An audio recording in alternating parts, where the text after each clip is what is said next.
আমাদের এই দেশের তরুণ প্রজন্মকে মাদক এবং অনলাইন জুয়া থেকে দূরে রাখার জন্য খেলাধুলার বিকল্প কোনো কিছু নেই। সুপ্রিয় দর্শকবৃন্দ, আমি এই মুহূর্তে আছি আমাদের শাহরাস্তি উপজেলার পান কেন্দ্র ঐতিহাসিক কালীবাড়ি মাঠে। এই মাঠেই গত এক যুগ আগেও প্রতিনিয়ত খেলাধুলা হতো। আমাদের এই অঞ্চলের সবাই এই এক্সট্রা যে সময়টা ছিল মাঠে সময় দিত, খেলতো। কিন্তু একটা সময় এসে এই খেলাধুলাটা হারিয়ে গিয়েছে।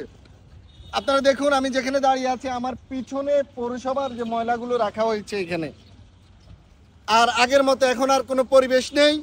আমি এই ভিডিওটুকু স্পেশালি আমাদের চাঁদপুর জেলার ডিসি মহোদয়ের এবং আমাদের শাহরাস্তি উপজেলার ইউনু মহোদয়ের সুদৃষ্টি কামনা করি।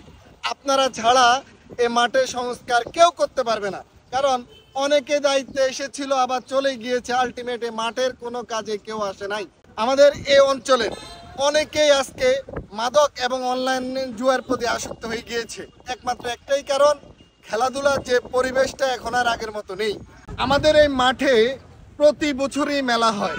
এখানে সরকারিভাবে আপনার যে ডাকটা দেওয়া হয়, এই ডাকটা অনেক টাকা আসে, কিন্তু যে মাঠের যে ডাক দিয়ে যে টাকাগুলো আসে, সরকার এখানে বরাদ্দ দেওয়ার কোনো প্রয়োজন নেই।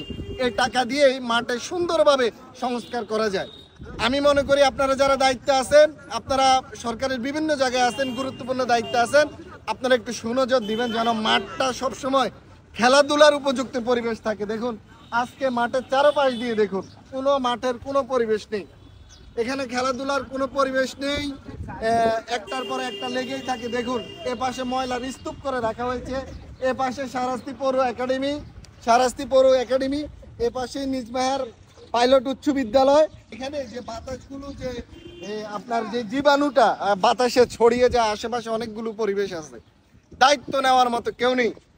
আমি মনে করি আমাদের এখানে যে গরু বাজার হয় এবং মেলা হয়, পাশেই সরকার বিশাল বড় একটা দিঘি আছে, এটা ভরাট করে এখানেই মেলার ব্যবস্থা করা হোক। এখানেই আপনার যে খেলাধুলার জন্য উপযুক্ত একটা পরিবেশ করে দেওয়া হোক।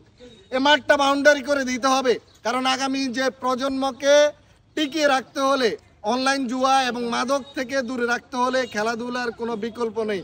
আপনারাও জানেন, কিন্তু আপনারা একটু উদ্যোগ নিলে হয়ে যাবে। আমার এই ভিডিওটুকু আপনারা যারা বিভিন্ন দায়িত্বে আছেন, আপনারা অবশ্যই এই ভিডিওটুকু আপনার চাঁদপুর জেলার ডিসি মহোদয় সুদৃষ্টি কামনা করে ওনাকে একটু মেনশন দিবেন।